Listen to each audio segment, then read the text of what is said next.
Vijay Mallya submitted a payback proposal to the Supreme Court. At the hearing this morning in the Supreme Court, Mallya has proposed to pay back rupees 4,000 crore from the outstanding of 9,091 crore that he owes public sector banks by the 30th of September this year.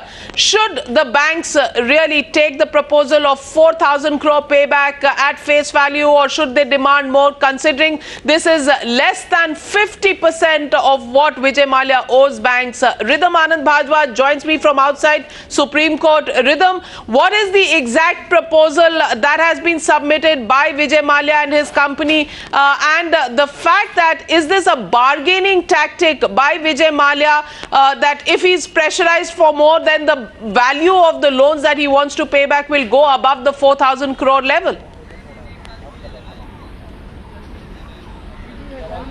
The first very interesting conflicting thing that's coming out, Navika, is the banks say that it's a rough amount of 9,000 crore plus. However, this proposal that has been submitted in sealed cover, let me remind our viewers, was actually read out by the lawyers that was leading the bank's consortium, Mr. Naganand himself, in court. He said 2 points in the sealed cover or in the Supreme Court that has been given are: number one, he says, Vijay Mallya saying that I have to pay back an amount of rupees 6,903 crore. So he's not admitting to the fact that 9,000 crore is the amount that he has to pay back. The second point that's very clear is, like you did say, by the 30th of September, Vijay Mallya's proposal says he will pay back rupees 4,000 crore. Now, what's also very interesting is what the Supreme Court said. 1 week's time has been given to the banks to look into this proposal that has been submitted. Vijay Mallya's lawyers also clarifying that till yesterday there was video conferencing negotiations going on between the banks on the one side and Vijay Mallya and his companies on the other side. At one point, very interestingly, the Supreme Court asked Vijay Mallya's lawyers,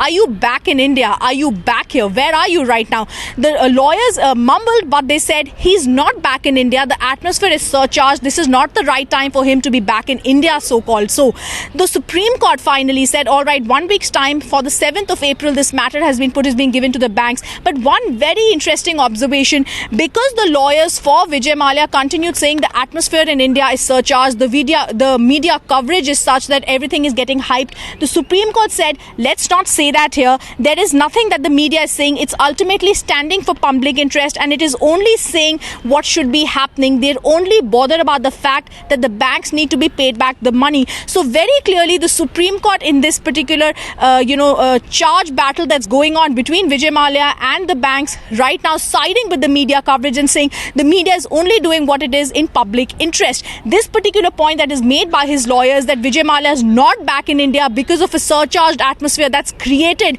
by a media hype, not taken too kindly by the Supreme Court, which very clearly said, no, the media is ultimately standing for what is in public interest. They're only giving out what the banks need to be paid back, which is the public money.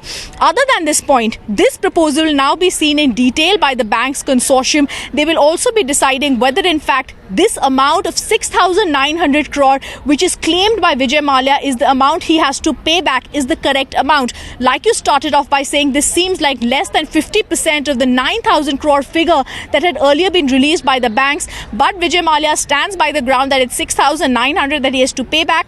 4,000 crores by the 30th of September is the proposal that he will be paying back.